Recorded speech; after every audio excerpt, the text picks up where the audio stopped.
दोस्तों स्वागत करता हूँ फिर से आप सबको आपके अपने इस चैनल में। तो गाइस इस वीडियो के ऊपर हम बात करेंगे बिटकॉइन के बारे में, साथ ही में हम यहाँ पर डिटेल्स में बात करेंगे वजीरेक्स के बारे में एंड अलोंग विद दैट हम यहाँ पे बात करेंगे बाइबिट के बारे में कि एग्जैक्टली बाइबिट में इस टाइम पे क्या हो रहा है। ठीक है, तो बाकी वीडियो को पूरा एंड तक ज़रूर से देखना ताकि आपको चीज़ें ईजिली समझ में आ जाए। और साथ ही में हम बात करेंगे कुछ ऑल्ट कॉइन्स के बारे में। ठीक है, तो सबसे पहले यहाँ पर अगर हम BTC के प्राइस को देखें तो right now the price of BTC is consolidating in A sideways, जहां पर प्राइस में ज्यादातर मूवमेंट हमें देखने को नहीं मिला है। And my prediction was that कि प्राइस यहां से 99,000 को जाके हिट करे। ठीक है, तो the prediction of mine remains the same. और अभी इस टाइम पे मैं क्या एक्सपेक्ट कर रहा हूँ BTC को प्राइस को लेकर वो मैं आपको बता देता हूँ। ठीक है, तो सबसे पहले तो इन चीज़ों को हम रिमूव करते हैं। Let's remove it down, let's remove it to.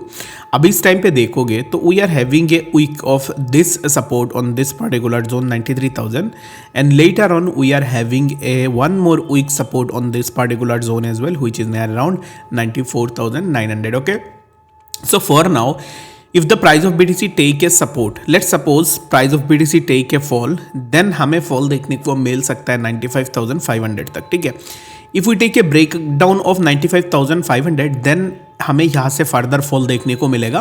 But for now what I am expecting is that कि प्राइस अभी इस टाइम पे जहाँ पे चल रहा है यहाँ से कुछ इस तरीके का मूव हो जाए which will be near around 99,300। Okay, तो BTC के लिए अभी इस टाइम पे फिलहाल के लिए आप क्या देख सकते हो, आप यही देख सकते हो कि BTC इसी पर्टिकुलर ट्रेंड लाइन पे अगर आती है वापस से तो यहाँ पे एक सपोर्ट हमें देखने को मिलेगा। और ये जो पर्टिकुलर सपोर्ट है ये एक स्ट्रॉन्ग सपोर्ट रहेगी। इस सपोर्ट में सपोर्ट लेने के बाद BTC के प्राइस में हमें कंटिन्यूड ग्रोथ देखने को मिलेगी। तो आप मुझे बताओ कमेंट्स में कि आपका क्या ओपिनियन है BTC के प्राइस को लेकर, ताकि मुझे भी पता चल जाए। ठीक है, तो बात करते हैं यहाँ पर बाइबिट के बारे में कि एग्जैक्टली बाइबिट ने क्या चीज़ें की है। ठीक है, तो सबसे पहले यहाँ पर बाइबिट की अगर हम बात करेंगे तो बाइबिट अगर आप देखोगे एक ऐसा एक्सचेंज है जो क्रिप्टो हिस्ट्री में सबसे बड़ा हैक बाइबिट में हुआ है 1.5 बिलियन के आसपास। ठीक है, तो ये हैक होने के बाद the CEO of Bybit is like हमारे एक्सचेंज हैक हुए हैं, हमारे जो भी यूजर्स है उनको टेंशन बिल्कुल भी नहीं लेना है। क्योंकि जिस दिन हैक हुआ है गाइस, जिस दिन हैक हुआ है, जब उन्होंने बताया कि एक्सचेंज हैक हुआ है उसी दिन इन लोगों ने लोगों को विड्रॉल भी प्रोवाइड करवाया है। वेयर इज द वजीरेक्स, इस इनके साइड में अगर आप देखोगे तो ये तो ऐसे यहाँ पर बंदे हैं जिन्होंने अभी तक लोगों को एक फूटी कौड़ी भी नहीं दी है, जो कि लोगों के पैसे खा के बैठे हुए हैं और किसी को पैसे वापस नहीं कर रहे।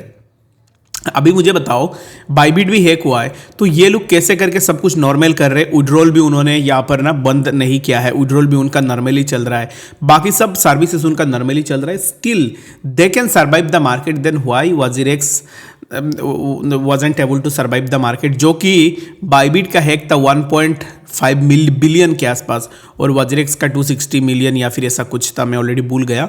तो इतनी छोटी अमाउंट के हैकिंग में अगर एक्सचेंज कंट्रोल नहीं कर पाई, लोगों को अपना रिफंड नहीं दे पाई, तो वो किस काम की एक्सचेंज है, आप मुझे कमेंट्स में बताना। और बाकी जितने भी लोग बोलते हैं ना कि वजीरेक्स ने ये किया वो किया, तो देख लो अभी यहाँ पर वजीरेक्स हैक होने के बाद बिंजेक्स भी हैक हुआ था, तो बिंजेक्स ने लोगों के पैसे वापस कर दिए। उसके बाद आप देख लो कि अभी बाइबिट हैक हुआ है तो बाइबिट भी अभी लोगों को पैसे दे रहा है। लोगों को पैसे दे रहा है कि बाइबिट ने अपना विड्रॉल को बंद भी नहीं किया है। ठीक है, द मोमेंट एक्सचेंज हैक्ड उसके जस्ट बाद CEO लाइव में आ जाते ताकि लोग ना डरे कि एग्जैक्टली उनका फंड्स चले जाएगा या फिर कुछ हो जाएगा। तो CEO लाइव स्ट्रीम में आके CEO ने क्लियरिटी दी है कि डरने की कोई बात नहीं है, हमारे पास 1:1 में रिजर्व में फंड है। ठीक है, तो 1:1 रिजर्व एक्चुअल में होता क्या है, लेट्स सपोज एक्सचेंज के पास 200 बिलियन फंड है। ठीक है,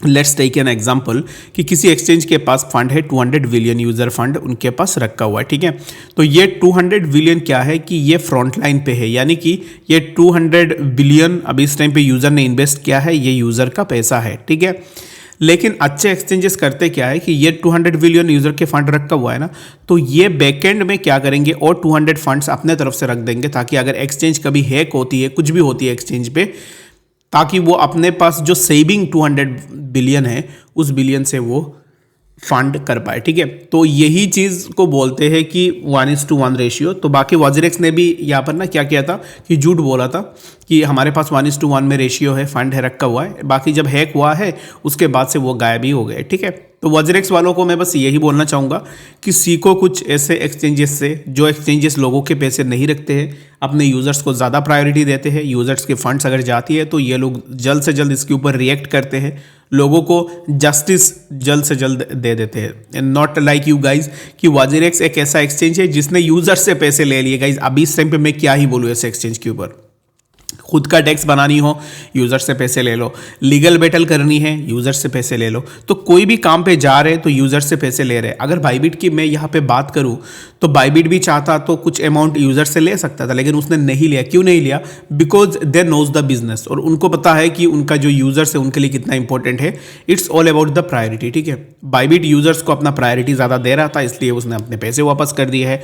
वॉजरेक्स इज समवन जिसने देखा कि चलो हैक हो गया, अभी हमारे पास कुछ अपॉर्चुनिटी है पैसे कमाने की, तो उन्होंने पैसे भी कमा लिए हैं। ठीक है, तो यही चीज़ें चल रही है। तो it's the main difference between an Indian exchange and the foreign exchange, जहां पर मैंने आपको डिफरेंस बता दी है। और इंडियन एक्सचेंज में सभी एक्सचेंज को मैं नहीं बोलूँगा, जैसे वॉजरेक्स है, BitBNS है, ये तो काइंड ऑफ एक स्कैम्स है, तो इनको देख लो। और बाकी इन एक्सचेंज को देख लो कि हैक होने के बाद भी लोगों को फंड्स वापस देते हैं। मुझे बताना कमेंट्स में गाइस, कोई भी ऐसा बंदा हो जो बाइबिट से विड्रॉल नहीं कर पा रहा हो तो मुझे बता देना। और एक चीज़ मैं बोलना भूल गया, बाइबिट हैक हुआ तुरंत सीईओ ने इन्फॉर्म कर दिया कि हमारा एक्सचेंज हैक हो गया भाई। ठीक है, लेकिन वॉजरेक्स में क्या हुआ है कि 3-4 दिन एक्सचेंज ओपन था, एक्सचेंज पे ट्रेड हो रहे थे और चीज़ें यहाँ पर बहुत ज़्यादा मेस्ड अप थे, लेकिन ये लोग इसको बंद नहीं कर रहे थे एक्सचेंज को, ताकि उनको पता है कि जितना डिपॉजिट हो रही है उतना हमारे लिए फ़ायदा ही है, करते जाओ डिपॉजिट ताकि हमें थोड़ा पैसे मिल जाए। तो सिमिलर चीज़ें वॉजरेक्स ने की हुई है। ठीक है, तो मुझे कमेंट्स में बताओ गाइज कि वॉजरेक्स एंड बाइबिट के बीच में आपको क्या क्या डिफरेंस लगा। मुझे तो दिन और रात का डिफरेंस लगा है। अभी वॉजरेक्स इसमें अटका हुआ है कि फंड कैसे दे यूज़र्स को। टाउन हॉल चल रही है, बाकी मीटिंग्स चल रही है, मजाक के ऊपर मजाक चल रही है, टाइम वेस्ट हो रही है, लेकिन कोई भी काम की चीज़ें नहीं हो रही है। तो ये मैं आपको ऑनेस्टली बता सकता हूँ, काम की चीज़ें नहीं हुई है, पहले से भी नहीं हुई है और अभी तक नहीं हो रही है और होगी भी नहीं मेरे हिसाब से। जिस तरीके से काम अभी इस टाइम पे चल रहा है, आई थिंक कि आने वाले टाइम में भी कोई भी काम नहीं होगी, बस जैसे चल रहा है वैसे ही चलता रहेगा। ठीक है, मुझे कमेंट्स में बताना कि आपका क्या ओपिनियन है इस चीज़ को लेकर।